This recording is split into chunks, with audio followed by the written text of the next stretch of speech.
Je gushima Imana yatumye mba hano kandi munyemerere nyakubahwa First Lady bashimire kuri uyu mwanya no kunyemerera kuba imbere yanyu n'umugisha.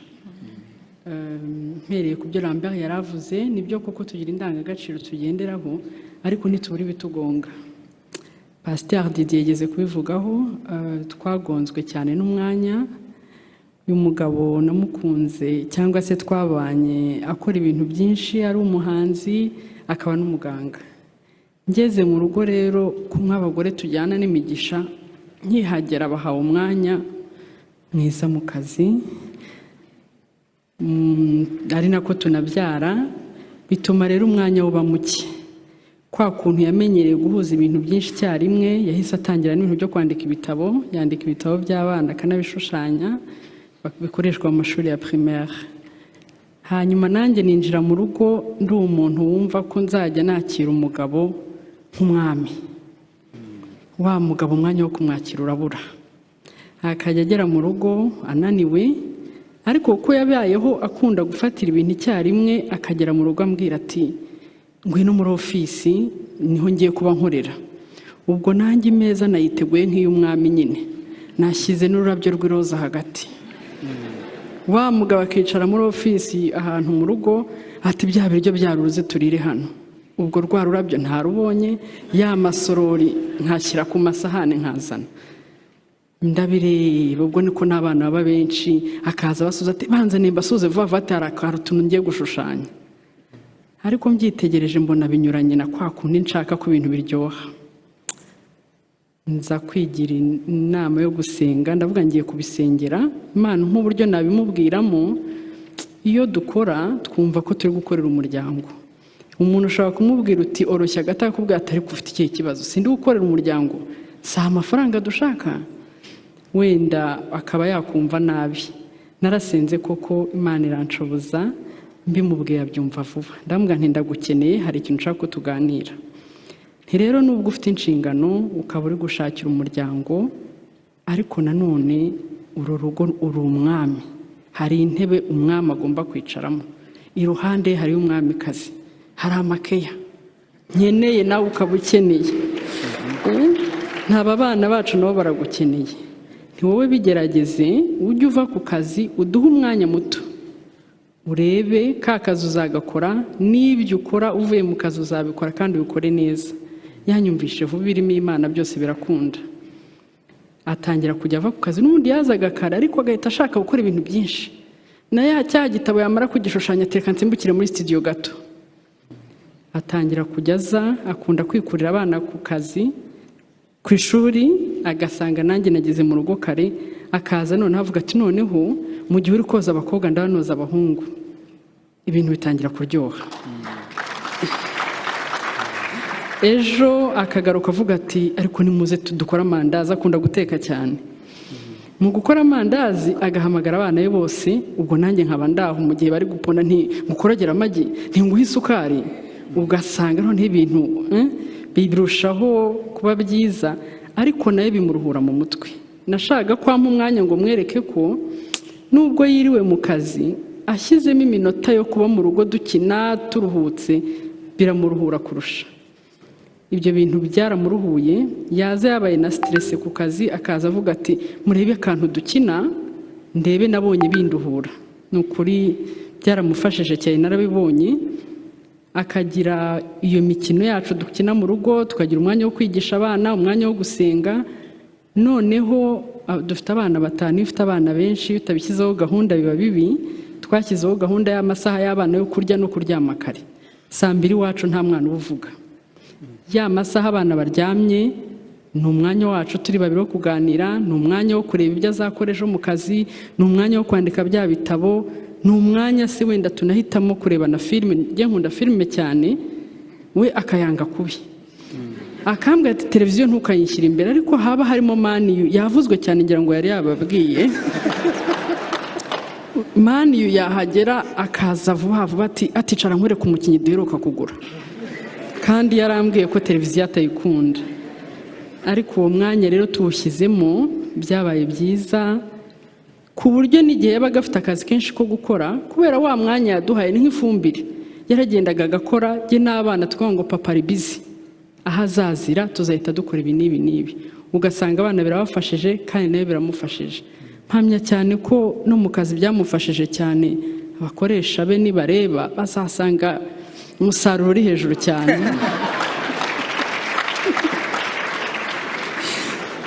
Ikindi kintu nabonye cyiza nkimenye vuba ariko cyakonfirmye ko communication ari ingenzi. Maranye imyaka na Tom 12 ariko muri logique ye ngo akunda abantu bagenda mu modoka imwe. Muraza kundebera ko atari ukwikunda sinzi, ngo nibwo bakundana kurushaho. Tukagira rero imodoka duhuriramo twese, nge nayicaramo nkakunda indirimbo, wagakunda kumva amakuru. Uko ngezemo nkakubitamo indirimbo, nawe hashira iminota ati ntirangiye agakubitamo amakuru. Noneho rimwe na rimwe bikambabaza nkavuga ariko simvuge. Ejo bundi muri iki cyumweru Imana yampishuriye ibintu bikomeye. Ndamureba yinjiye mu modoka, amakuru aratangiye. Ubwo nene ndi kwimvira uturirimbo ndi muri mood. Ariko Imana iramfasha sinarakara, none ndamubaza ntigewe mbona uruha cyane. Ntigiye numva ugiye ubanza ukumva uturirimbo mu mutwe hakaruka byagufasha.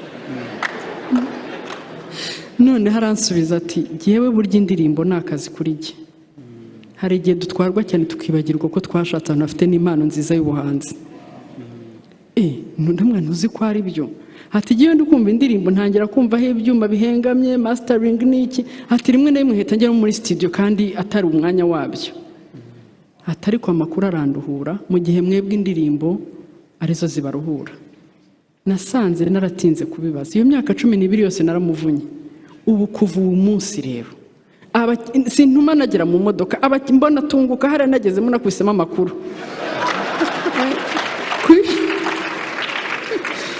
kugira ngo bimuruhure. Aho rero nize ko communication si ngombwa ko mwicara muri restaurant, si ngombwa mu cyumba, ahantu hariho hose mwaganira kandi ikintu kibubaka kiborohereza mu mutwe kinatanga umusaruro ufatika. Murakoze. Reka nawe muhe umwanya agire wenda uko nabonaga byinshi nawe afite ibyo yabonaga agira icyo atubwira. Tricia arakoze. Nyakubahwa First Lady, nanjye ndagushimiye ko mwaduhaye uyu mwanya ndetse n'abateguye iki gikorwa. Ibyo Tricia avuze je n'ajoute rien. Ariko ndi bwongereho akantu gato nanjye kuri ku rugendo rw'iyo myaka 12 mu by'ukuri kuba twicaye hano suko turi special, nta n'uwo dushaka wenda kubwira ngo kora gutya. Buri wese afite icyo yasangiza undi kikamwigisha cyangwa kikamufasha. Natwe kuva mu gitondo hari byinshi twize. Ndi buvuge rimwe na rimwe ku kintu gikunda kubangamira couples iyo bakiri batoya. Ni ikintu gikunze kuba rimwe na rimwe abantu ntibabone uburemere bwacyo. Ikintu gikurikira kiba mu gihe cyo gutegura ubukwe, nyuma y'ubukwe ndetse no mu rugo. Ikintu cy'amagambo, amagambo rimwe na rimwe avugwa n'inshuti n'abavandimwe na rubanda, rimwe na rimwe ugasanga aciye abo bantu intege iyo badafite urufatiro rukomeye, bikaba byanabaviramo intandaro y'amakimbirane. Twe twahuye na challenge tukibana social media. Buriya social media zikunze kubangamira abantu baba star, abakina filime, abanyamakuru, abahanzi. Twe tukibana haje inkuru yuko ngo twabyaye umuzungu. Ubwo birumvikana ko wamubyaye afite ahandi yamukuye.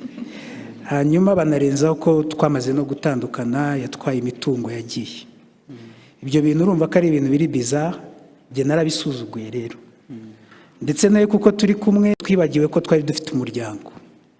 Mu rugo iwabo bakundaga kumubaza kuko urumva iyo abantu bagishaka imiryango ibaha umwanya kugira ngo babanze bamenyane, bubake urugo rukomere.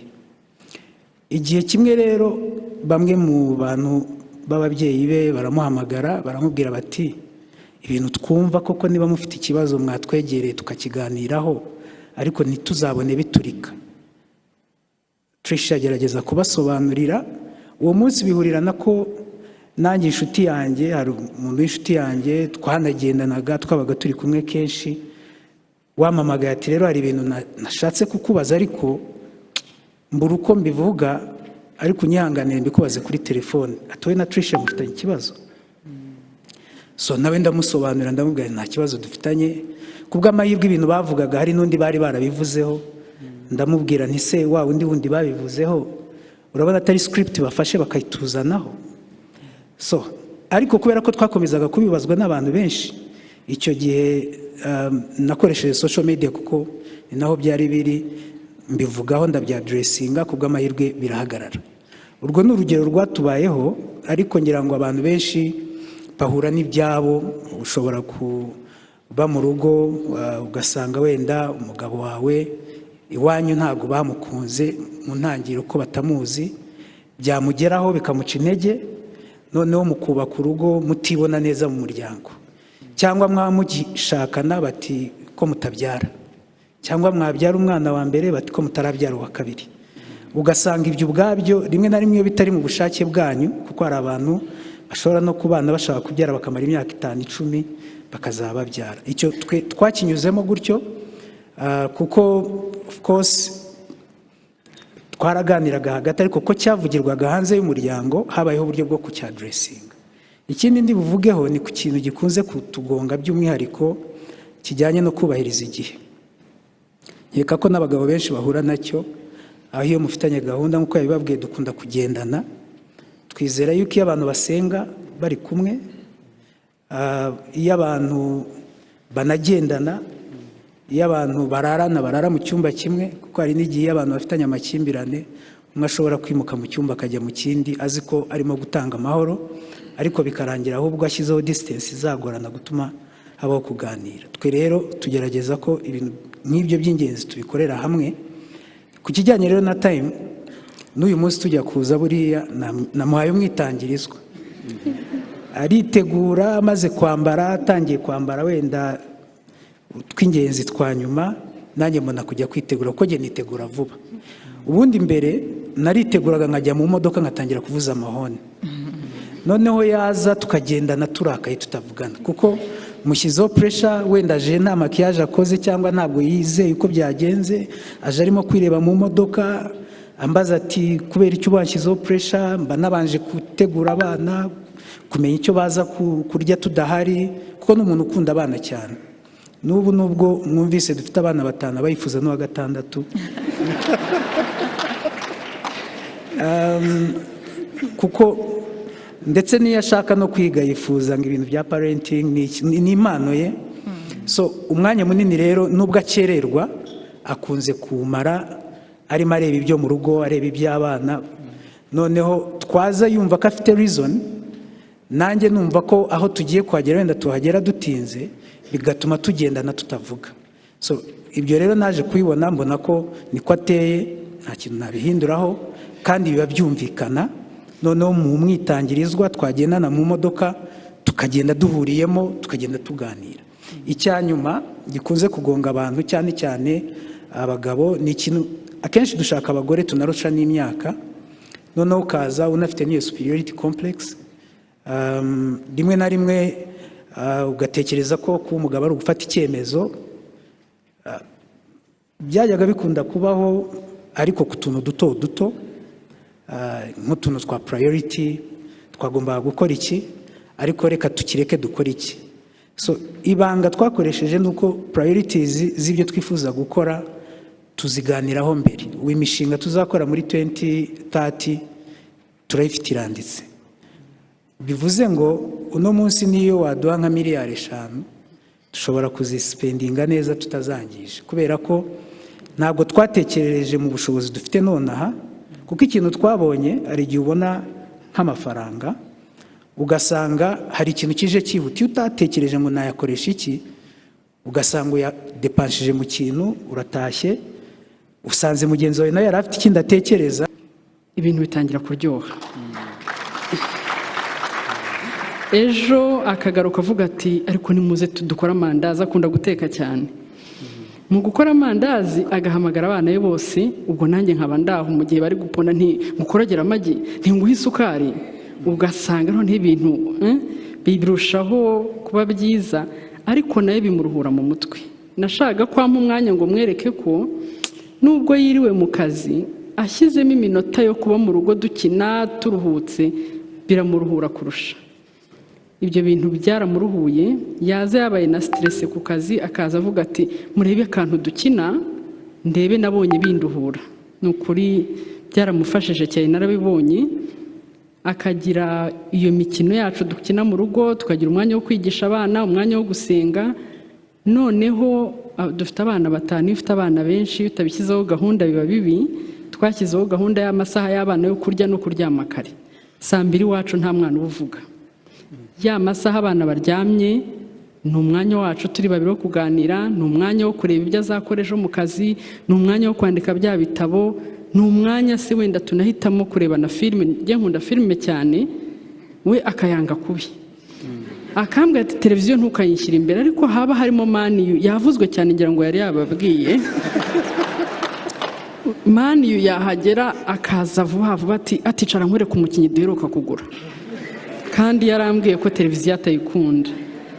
Ariko uwo mwanya rero tuwushyizemo byabaye byiza, ku buryo n'igihe yabaga afite akazi kenshi ko gukora, kubera wa mwanya yaduhaye ni nk'ifumbire, yaragendaga agakora. Jye n'abana tukavuga ngo papa ari busy, aho azazira tuzahita dukora ibi n'ibi n'ibi. Ugasanga abana birabafashije kandi nawe biramufashije. Mpamya cyane ko no mu kazi byamufashije cyane. Abakoresha be nibareba bazasanga umusaruro uri hejuru cyane.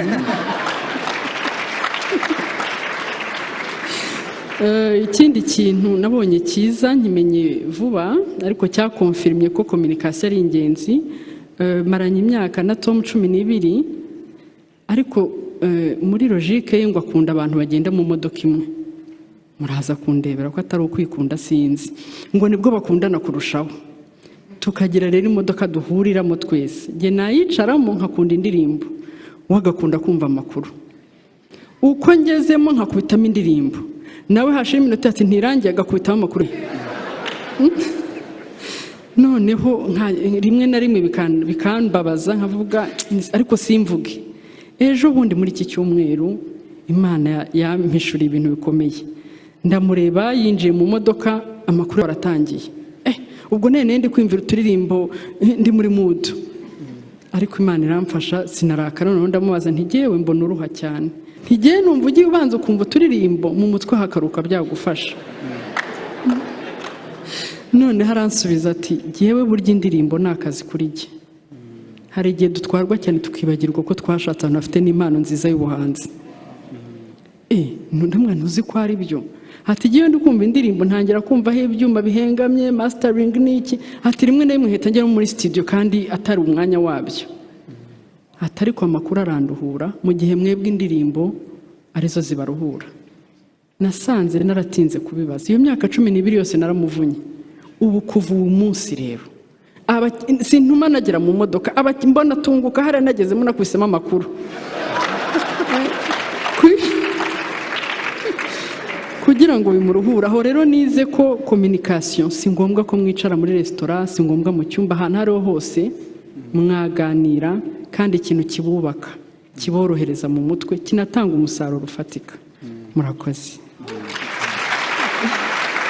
Reka nawe muhe umwanya agire wenda uko nabonaga byinshi nawe afite ibyo yabonaga, agira icyo atubwira. Tricia arakoze. Nyakubahwa First Lady, nanjye ndagushimiye ko mwaduhaye uyu mwanya ndetse n'abateguye iki gikorwa. Ibyo Tricia avuze je n'ajoute rien. Ariko ndi bwongereho akantu gato nanjye ku rugendo rw'iyo myaka 12. Mu by'ukuri kuba twicaye hano si uko turi special, nta n'uwo dushaka wenda kubwira ngo kora gutya. Buri umwe wese afite icyo yasangiza undi kikamwigisha cyangwa kikamufasha. Natwe kuva mu gitondo hari byinshi twize. Ndi buvuge rimwe na rimwe ku kintu gikunda kubangamira couples iyo bakiri batoya, ni ikintu gikunze kuba rimwe na rimwe abantu ntibabone uburemere bwacyo. Ikintu gikurikira kiba mu gihe cyo gutegura ubukwe, nyuma y'ubukwe, ndetse no mu rugo. Ikintu cy'amagambo, amagambo rimwe na rimwe avugwa n'inshuti n'abavandimwe na rubanda, rimwe na rimwe ugasanga aciye abo bantu intege iyo badafite urufatiro rukomeye, bikaba byanabaviramo intandaro y'amakimbirane. Twe twahuye na challenge tukibana, social media. Buriya social media zikunze kubangamira abantu b'abastar, abakina filime, abanyamakuru, abahanzi. Twe tukibana haje inkuru y'uko ngo twabyaye umuzungu. Ubwo birumvikana ko wamubyaye afite ahandi yamukuye. Hanyuma banarenzaho ko twamaze no gutandukana, yatwaye imitungo yagiye. Ibyo bintu urumva ko ari ibintu biri bizarre, njye narabisuzuguye rero. Ndetse nayo kuko turi kumwe